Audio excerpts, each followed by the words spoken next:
Thank you. Yeah, like I'm going to pass that up.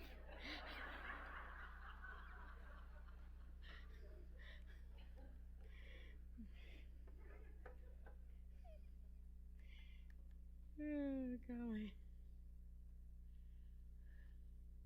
Y'all waiting on me? All right. Okay. Would you breathe with me, please? Taking a deep breath.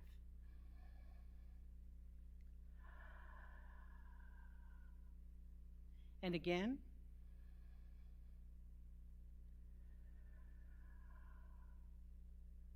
And one more time.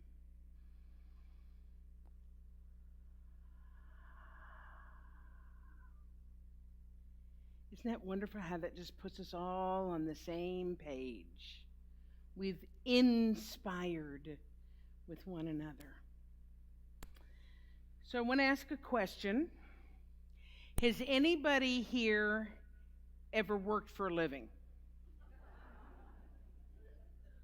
And if so, have you ever felt unappreciated, overworked, underpaid, taken advantage of, or treated unfairly?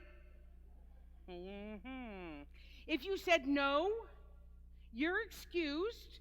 You can go early. Oh, nice. I'll have to do something about that. For the rest of us, and I do include myself in that, we're going to take a look at this thing called employment and this thing called work, not as an obligation, not as simply a means to an end, but rather as a spiritual practice. And we're doing this, of course, in recognition of Labor Day. In the olden days, Labor Day was a day off to acknowledge the common worker, those who labored in their jobs. In fact, I saw something really interesting on social media, because, I like social media. Did you know that? Yeah, But I thought that this was pretty important, and I decided that I was going to talk about it today.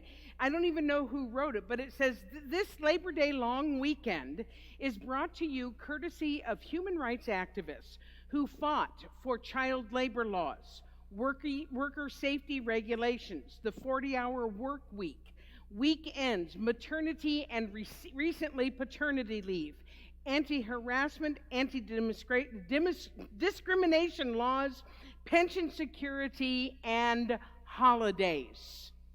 Those are people who went to the turf to bring those things about for us.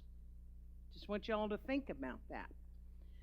Of course, what has happened with Labor Day, it's become the 3-day long weekend at the end of summer, and everybody celebrates it, and it's the time to, and then we can't wear white after that. Isn't that something? And there's some sort of rule? No? Was it a rule here? It was a rule when I was growing up. But Oprah says it's not true? Oh, good for Oprah. Okay, so in my family, it truly was a Labor Day because my sister Beth, who both my sisters are going to be up, but my sister Beth was actually born on Labor Day, so we've always celebrated it. So I want us to take a look at this word labor. I spelled it correctly. I want you all to notice. I had to go through and do one of those search things and change the spelling of it in my talk because I had forgotten about it. So here are some of the synonyms for the word labor. See if they register with you. Drudge, effort, strive, struggle, toil, work, plod, slave, sweat, strain, travail, and trouble. Oh my God, no wonder we hate our jobs. For some people, this really does describe how they feel about their work. They groan when they think they have to go to work. They count the days and the hours and the minutes to the weekend, preferably the long weekend. In fact, some people think of work as a life sentence. And when they retire, it's like getting time off for good behavior. Yet practically, all of us have to have some sort of gainful employment in order to live. Yes? Yes, okay. And because we live in a world of exchange, what happens is we exchange our labor for pay or compensation. This is how it works. And I'm going to say this straight out. Most of us feel that we are not paid what we're worth. And that would be absolutely true. Not one of us is paid what we're worth. Because how can you put a price tag on something that is priceless? How can you put a price tag on the gems that each of us is? Because each one of us is worth a fortune.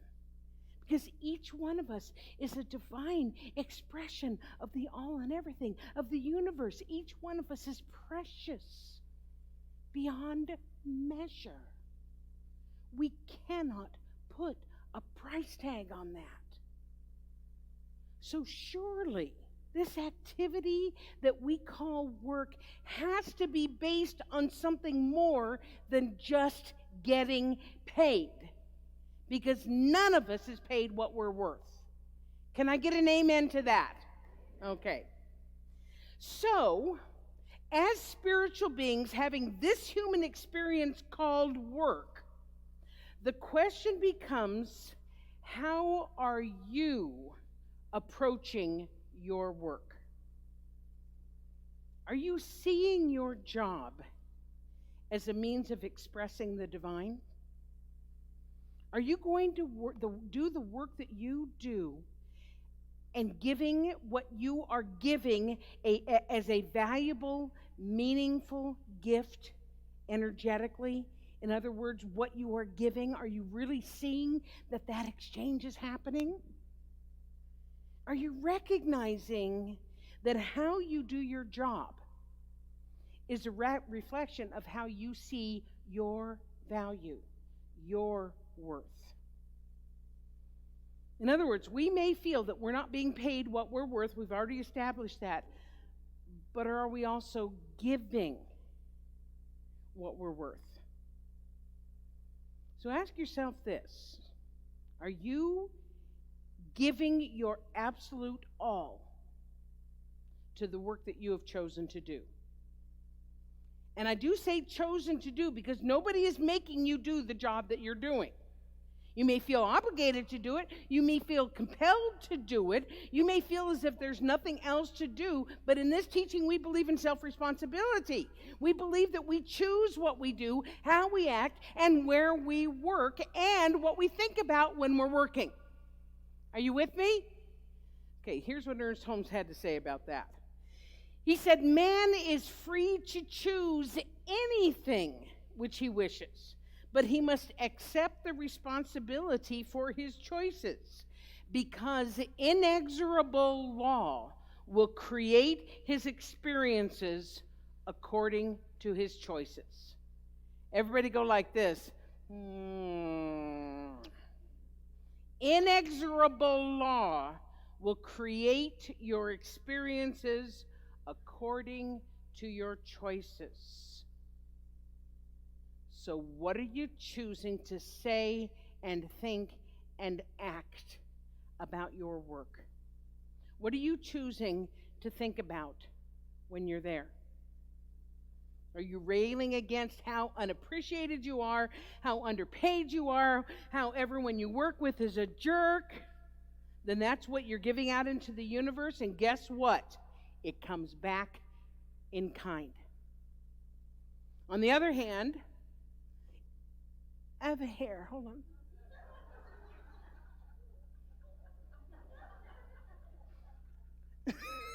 Okay, now I got it. Okay. On the other hand, I am a professional. Really, I am. If we think about the work we do, regardless of what it is, as an homage, as an homage to God, as an expression of love, anything that we do, we can turn the situation around anytime. In fact, Eric Butterworth, who wrote the wonderful book called Spiritual Economics, said, "Work is and should be considered by every worker a giving process. Let your work, whatever it may be involved, be an outworking of the creative flow, engaged in through the sheer joy of fulfilling your divine nature." Take a breath. What he's saying is, as we give in our jobs, and folks, you understand, this is our jobs, this is our volunteer work, this is, even if you're retired, this applied when you were working, and it applies in your life now. How are you showing up in life? This is not just about work. And as we give in our jobs, we are receiving. That is the inexorable law of cause and effect and circulation. And you may be sitting here thinking, well, that sounds great, because you have a really cool job, Dr. Pat. And you would be right. This is my job. But I didn't always have this job. I have worked in retail. My first job was in the candy department of F.W. Woolworths. It was a sweet job, let's say that.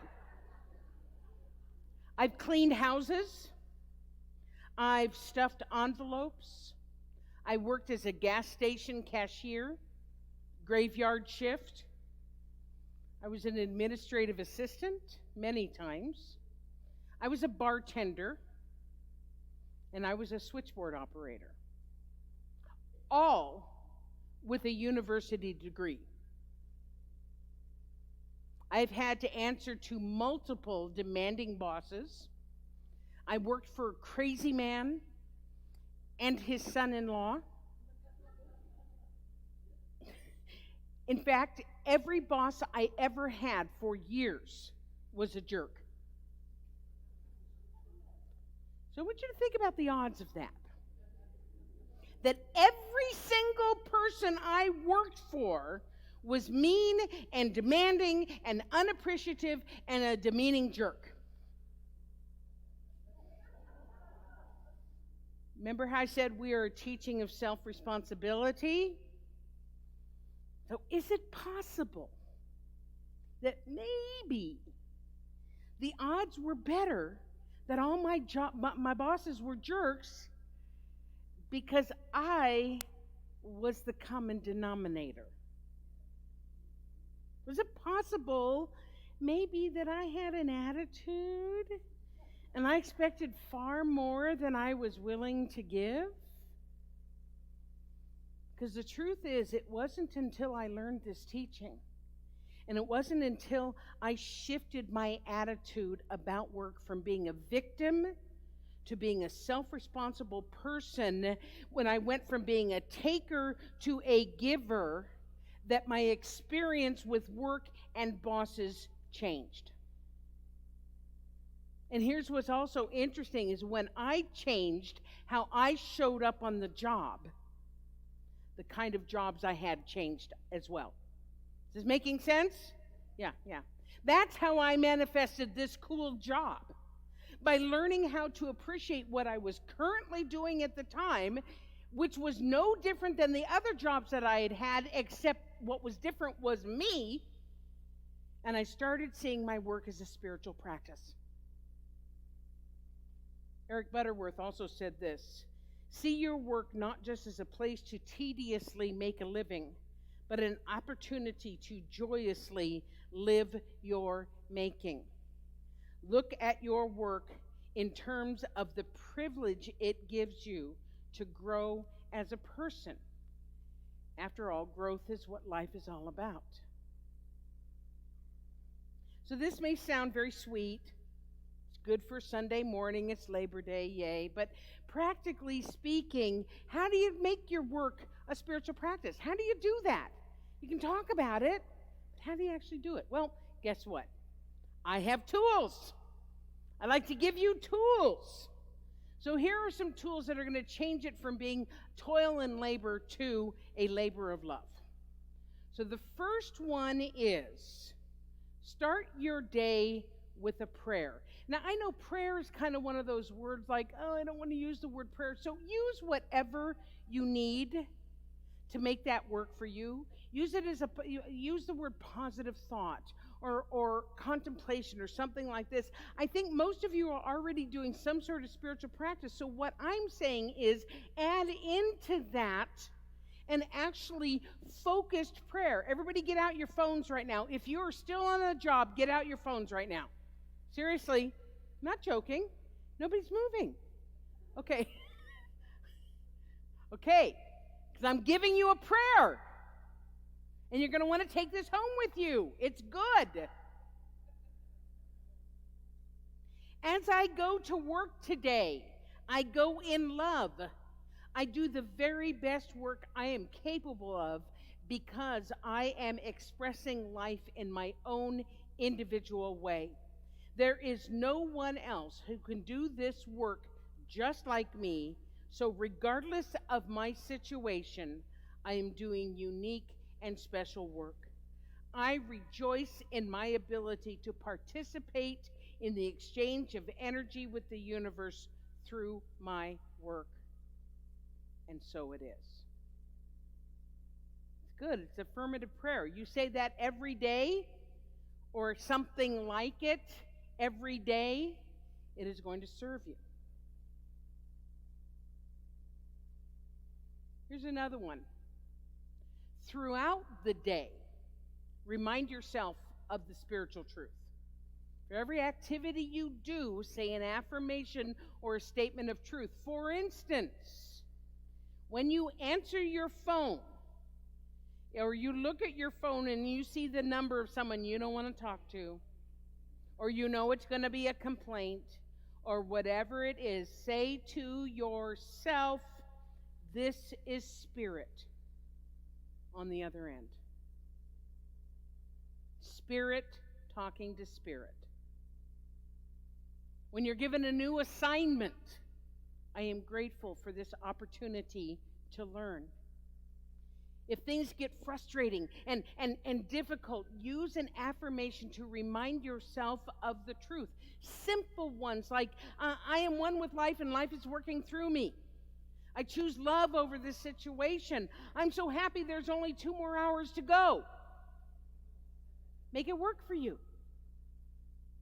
Do what you have to do to remind yourself on a daily basis.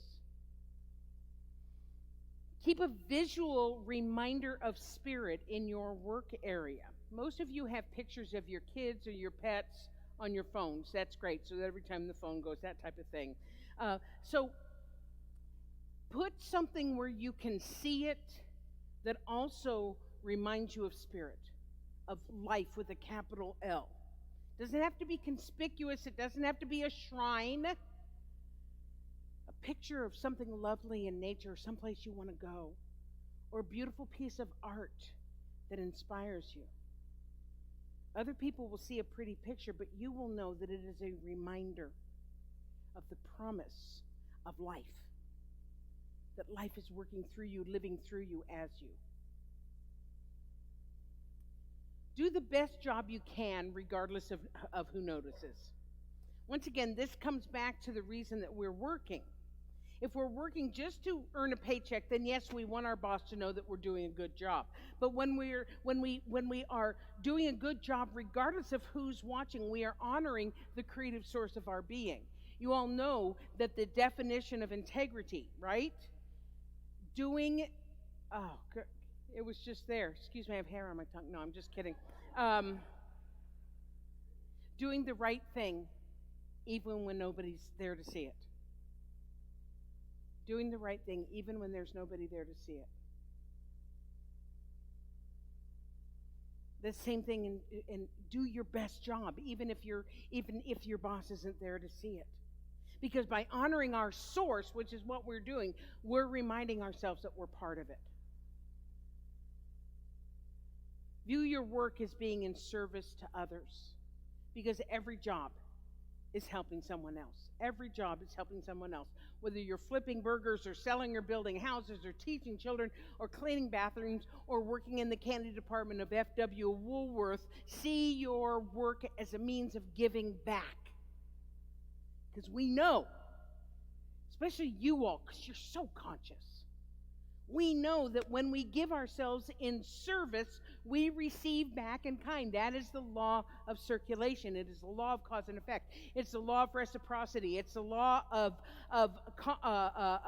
attraction. They're all the same law. They just have different names. It's the law of cause and effect. What I give out, I receive back.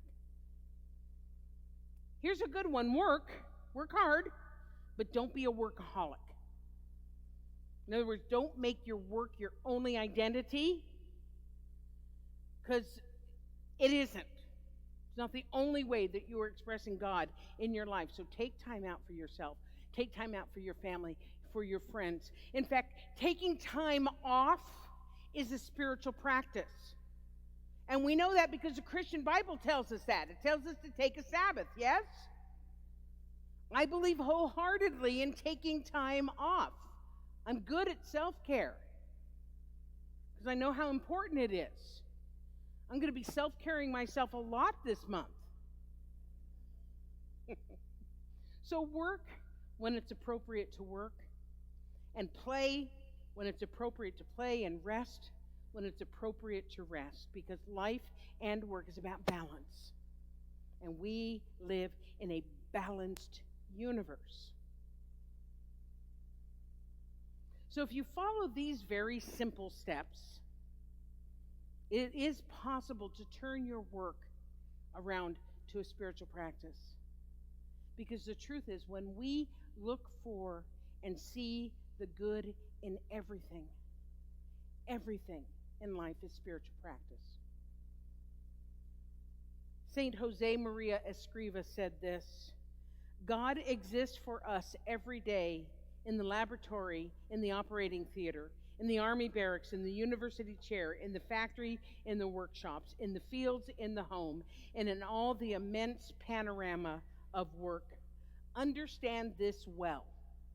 There is something holy, something divine, hidden in even the most ordinary situations, and it is up to us to discover and reveal it. So go out and discover this holy and divine opportunity to express the life force energy in your work. Give it and receive it. But for today and tomorrow, have a good Labor Day weekend. It's a labor of love, and I love you, so it is.